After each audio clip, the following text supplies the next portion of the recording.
नमस्कार दोस्तों, आपका स्वागत है हमारे YouTube channel learning point with Abhishek में। यहाँ आपको मिलता है प्रतिदिन न्यूज़पेपर का डिक्टेशन। इसलिए अगर आप हमारे चैनल पर पहली बार आए हैं तो चैनल को सब्सक्राइब कीजिए और बेल आइकन प्रेस कीजिए ताकि अगले वीडियो की नोटिफिकेशन आप तक सबसे पहले पहुँचे।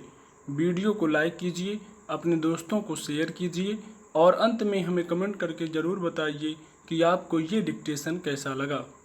आज का टॉपिक है पाबंदी का पर्दा। Ready, start. पिछले कुछ समय से नेपाल ने भारत के प्रति जो रुख अख्तियार किया हुआ है वह हैरान करने वाला है। हाल में सीमा विवाद के मसले पर जो तनातनी चल रही थी उसे हल करने और संबंधों को सहज बनाने की ज़रूरत थी। इसके उलट नेपाल की ओर से जैसी प्रतिक्रिया आ रही है वह निराशाजनक है। ताज़ा खबर यह है कि नेपाल में दूरदर्शन को छोड़कर सभी भारतीय खबरिया टीवी चैनलों का प्रसारण बंद कर दिया गया है।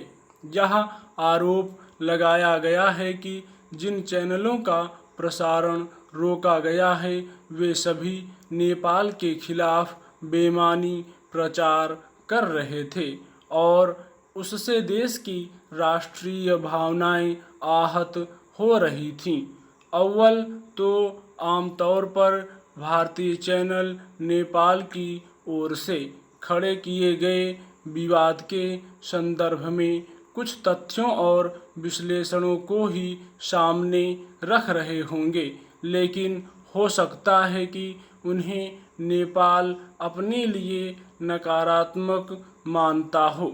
ऐसी स्थिति में अगर नेपाल को ऐसी प्रस्तुतियों से दिक्कत थी या उसमें उसे कुछ गलत लग रहा था तो वह आधिकारिक रूप से भारत के सामने आपत्ति जता सकता था, लेकिन बिना किसी औपचारिक शिकायत के सभी चैनलों का प्रसारण बंद कर देने के पीछे गंभीरता की कमी दिखती है।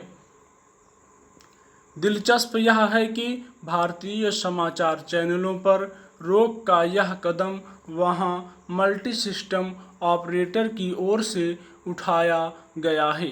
इस संबंध में नेपाल सरकार ने भारतीय समाचार चैनलों का प्रसारण रोके जाने की कोई आधिकारिक घोषणा नहीं की है, लेकिन नेपाल सरकार के कुछ मंत्रियों और सत्ताधारी नेपाली कम्युनिस्ट पार्टी की ओर से जिस तरह भारतीय चैनलों के कथित निराधार प्रचार पर आपत्ति जाहिर की जा रही थी, उससे साफ है कि पाबंदी के इस फैसले में सरकार की भी सहमति है।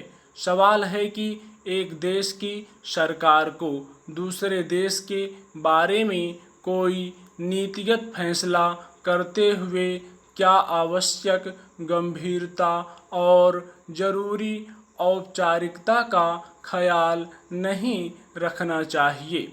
अगर भारत सरकार से विधिवत इस बात की शिकायत की जाती और उसके बावजूद संतोषजनक उत्तर नहीं मिलता तब नेपाल इस तरह के मनमाने फैसले को अपने स्तर पर सही ठहरा सकता था, लेकिन एक संप्रभु देश से यह अपेक्षा की जाती है कि वह अपनी गरिमा बनाए रखने के लिए पड़ोसी संप्रभु देशों की गरिमा का भी ख्याल रखे।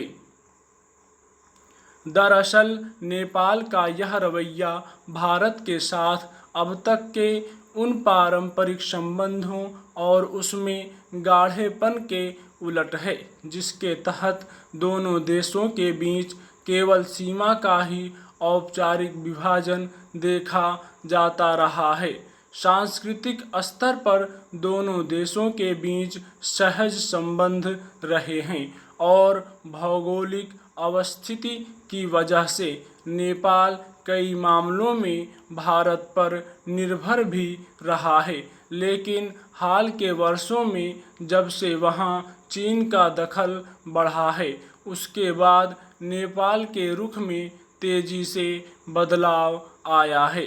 भारत की ओर से बिना किसी उकसावे के नेपाल ने जिस तरह के कदम उठाए हैं, वे आपसी रिश्तों में सुधार की ओर जाते नहीं दिख रहे, बल्कि हाल में देश के नक्शे को लेकर नेपाल की जिस तरह की हरकत सामने आई, वह सीधे सीधे भारत के संप्रभु क्षेत्र में अनावश्यक दखल की कोशिश है और इसके बाद संबंधों में सहजता की उम्मीद कम हो जाती है।